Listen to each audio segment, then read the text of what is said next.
بسم اللہ الرحمن الرحیم۔ قرآن مجید کا 10واں پارہ، اس پارے کا جو ابتدائی مضمون ہے وہ سابقہ سورہ انفال کا مضمون چلا آ رہا ہے کہ غزوہ بدر کے بعد مؤمنین کے درمیان جو مال غنیمت کے بارے میں بات ہو رہی تھی اور اللہ نے اس کا کلی اختیار اپنے اور اپنے رسول کے حوالے سے نقل فرمایا تھا، یہاں پر آ کر مال غنیمت کی تقسیم کا ایک قانون اللہ نے جاری فرما دیا کہ جتنا مال غنیمت اکٹھا ہوگا اس کے 5 حصے کیے جائیں گے، 4 حصے مجاہدین پر برابر تقسیم کیے جائیں گے، 5واں جو حصہ ہے وہ اللہ اور اس کے رسول کے لیے خالص کیا جائے گا، اور اس میں فقراء، مساکین اور یتیم اور اسی طرح مسافر وغیرہ ان لوگوں کا حصہ ہوگا، اور اس میں سے بھی اللہ کا رسول جسے چاہے اپنی مرضی سے وہ دے سکتے ہیں۔ اس کے بعد اللہ تعالیٰ نے اس پارے کے ابتداء میں مدد حاصل کرنے کی، جنگ میں، مشکلات میں اور سخت وقت میں اللہ سے مدد حاصل کرنے کے لیے مختلف اصول بیان فرمائے ہیں۔ اس میں پہلا اصول یہ ہے کہ اے ایمان والو، جب کسی طبقے، کسی فرقے، کسی گروہ کے ساتھ تمہارا مقابلہ ہو تو پہلی بات یہ ہے کہ تم ثابت قدم رہو، میدان میں ڈٹے رہو، بھاگنے کی، فرار کی کوشش نہ کرو۔ دوسرا اصول یہ بیان فرمایا، اللہ کو کثرت سے یاد رکھو، اللہ کی مدد کی طرف دھیان رکھو۔ تیسرا اصول بیان فرمایا،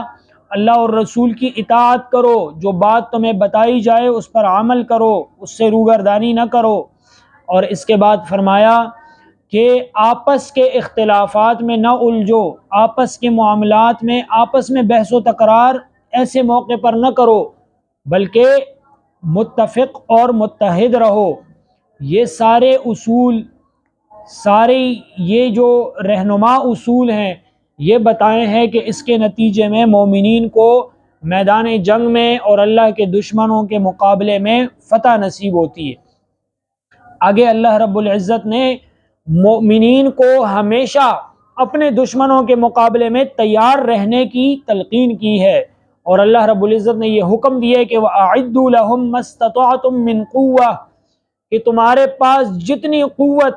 جتنے وسائل، جتنے اسباب اکٹھے ہو سکتے ہیں وہ جمع کر کے رکھو، بالکل تیار رہو ہمیشہ مقابلے کے لیے۔ جب بھی کفر کے مقابلے میں، اللہ کے دشمنوں کے سامنے جانا پڑے تو تم ہر وقت تیار ہو۔ اور آگے اللہ رب العزت نے مومنین کی، مجاہدین کی یہ شان بیان فرمائی ہے کہ اللہ کے راستے میں لڑنے والے جو مجاہد ہیں وہ اللہ کی نبی کے دست و بازو بنتے ہیں، وہ اللہ کے نبی کے لیے مدد ثابت ہوتے ہیں۔ اللہ نے فرمایا یا ایھا النبی، اے نبی، حسبک اللہ، تمہارے لیے اللہ کافی ہے، ومن اتبعک من المؤمنین، اور تیرے جان نثار ساتھی جو تجھ پر جان لٹانے والے، جو اللہ کے راستے میں دشمن سے لڑنے والے لوگ ہیں، وہ تمہارے لیے بہت بڑا سہارا ہے۔ آگے اللہ رب العزت نے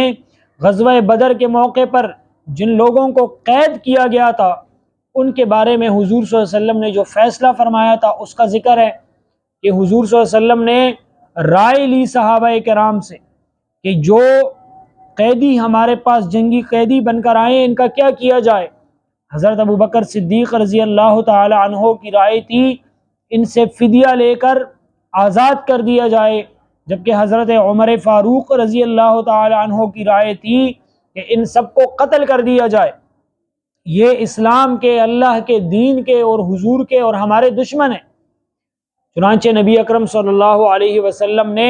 حضرت ابوبکر کی رائے کو پسند فرمایا اور ان سے فدیہ لے کر ان کو آزاد کرنے کا فیصلہ کیا۔ اللہ رب العزت کی جانب سے آپ صلی اللہ علیہ وسلم کو یہ تنبیہ کی گئی کہ اصل میں ان کے بارے میں فیصلہ فدیے کا نہیں ہونا تھا، بلکہ ان کے بارے میں مناسب فیصلہ ان کے قتل کا تھا، لیکن چونکہ حضور فیصلہ کر چکے ہیں اس لیے اللہ رب العزت نے فرمایا کہ اب اسی فیصلے کی لاج رکھی جائے گی اور ان سے فدیہ ہی لے کر چھوڑ دیا جائے گا۔ اس کے بعد اللہ رب العزت نے اس آخر میں اس سورت کے سورہ انفال کے آخر میں مومنین جو سچے اور پکے مومن ہیں ان کی کچھ نشانیاں بیان فرمائی ہیں۔ وہ کیا ہے کہ ایسے لوگ جو ایمان لائے، ہجرت کا وقت آیا تو ہجرت کی، جہاد کا وقت آیا تو اللہ کے راستے میں جہاد کیا اپنی مالوں سے، اپنی جانوں سے، اور اگر ان کے پاس مہاجر بھائی آ گئے تو انہوں نے نصرت کی، ان کو اپنا بھائی سمجھ کر ان کی مدد کی، ان کی نصرت فرمائی۔ ایسے لوگوں کے بارے میں اللہ فرماتے ہیں یہ آپس میں دوست بھی ہیں اور یہ سچے مومن بھی ہیں۔ اور ایسے ایمان والے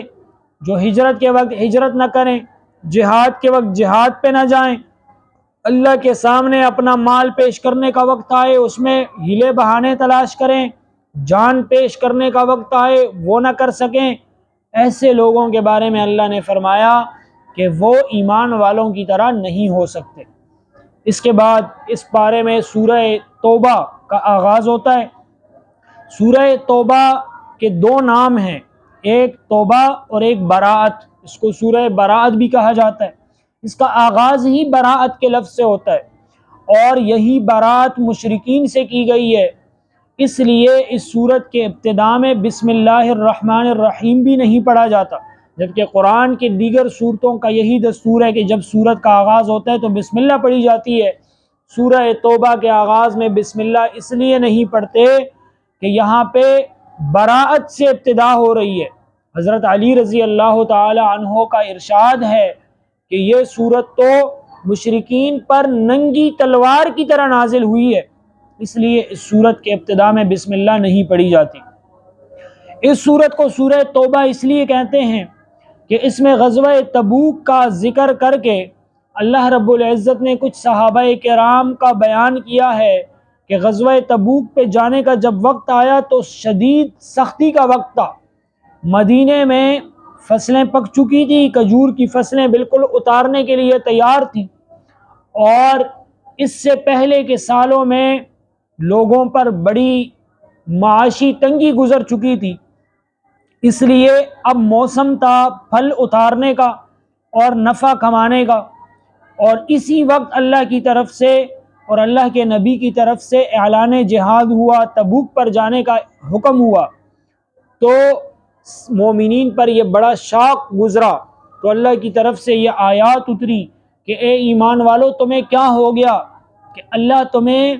نکلنے کا حکم دے رہے ہیں اور تم زمین کے ساتھ چپک جاتے ہو، اللہ کے راستے میں نکلتے نہیں ہو۔ چنانچہ اس موقع پر 3 صحابہ کرام ایسے تھے جو کسی غفلت اور بشری کمزوری کے تحت جہاد سے پیچھے رہ گئے تھے، لیکن نیت سے وہ سچے تھے۔ اللہ رب العزت نے بعد میں ان کی توبہ قبول کر لی، اس لیے اس سورت کو سورہ توبہ کہتے ہیں۔ اور چونکہ اس میں مشرکین سے برات کا اعلان ہے، اور برات کے اعلان کا مطلب یہ ہے کہ مشرکین کئی قسم کے تھے۔ کچھ مشرکین وہ تھے جن کے ساتھ حضور صلی اللہ علیہ وسلم کا معاہدہ ہوا تھا امن کا، اور معاہدے والے بھی پھر مختلف تھے۔ کچھ مشرکین وہ تھے جن کے ساتھ معاہدہ بغیر کسی تعین مدت کے ہوا تھا، کسی کے ساتھ مدت متعین تھی، اور کچھ وہ تھے جن کے ساتھ صلح حدیبیہ کے موقع پر معاہدہ ہوا تھا لیکن انہوں نے توڑ دیا تھا۔ ان سب مشرکین کے بارے میں اللہ رب العزت نے برات کا اعلان فرماتے ہوئے ارشاد فرمایا کہ جن کے ساتھ مدت متعین کر کے آپ نے معاہدہ کیا ہے ان کو وہ مدت فراہم کی جائے، اور جن کے ساتھ مدت متعین نہیں ہے یا جو معاہدے کو توڑنے والے ہیں ان کو 4 مہینے کی مہلت دی جائے۔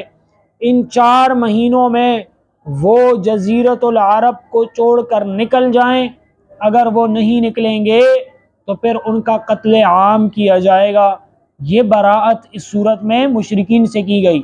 آگے اللہ رب العزت نے اس صورت میں غزوہ حنین کو بیان کیا ہے کہ جب مکہ فتح ہوا تو فتح مکہ کے بعد طائف کے کچھ لوگوں نے مسلمانوں کے خلاف صفا راہ ہونے کی کوشش کی۔ حضور صلی اللہ علیہ وسلم صحابہ کرام کو ساتھ لے کر طائف کی طرف چل پڑے، چونکہ مسلمان اس وقت تعداد کے اعتبار سے بہت زیادہ تھے،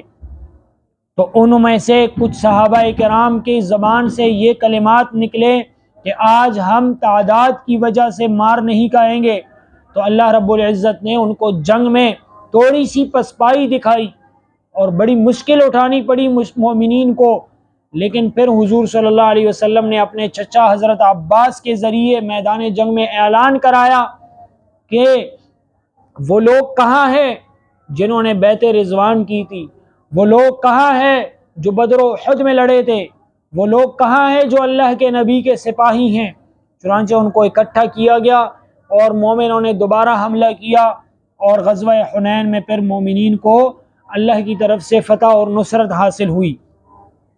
ان سب باتوں کا بیان کر کے آخر میں اللہ تعالیٰ نے منافقین کا بیان بڑے تفصیل سے کیا ہے، اور منافقین کے بارے میں یہ اصول اللہ کے رسول صلی اللہ علیہ وسلم کے لیے بیان فرمایا کہ اے اللہ کے نبی، اگر آپ ان منافقین کے لیے 70 مرتبہ بھی اللہ کے دربار میں مغفرت کی دعا کریں گے تو اللہ ان کی مغفرت پھر بھی نہیں کرے گا۔ اور اللہ کے نبی صلی اللہ علیہ وسلم کو منع فرمایا گیا کہ آپ منافقین میں سے کسی کا جنازہ بھی نہ پڑھیں اور کسی کی قبر پہ کھڑے ہو کے اس کے لیے دعائے مغفرت بھی نہ کریں، کیونکہ انہم کفروا باللہ ورسولہ، یہ وہ لوگ ہیں جنہوں نے اللہ اور رسول کا انکار کیا اور اللہ کے رسول صلی اللہ علیہ وسلم کو جا بجا تکلیفیں پہنچائیں۔ منافقین کے ذکر پہ آ کے 10ویں پارے کا خلاصہ مضامین جو ہم مختصر ترین پیش کر رہے ہیں اس کا اختتام ہوتا ہے۔ آگے انشاءاللہ یہ ہمارا سلسلہ جاری رہے گا۔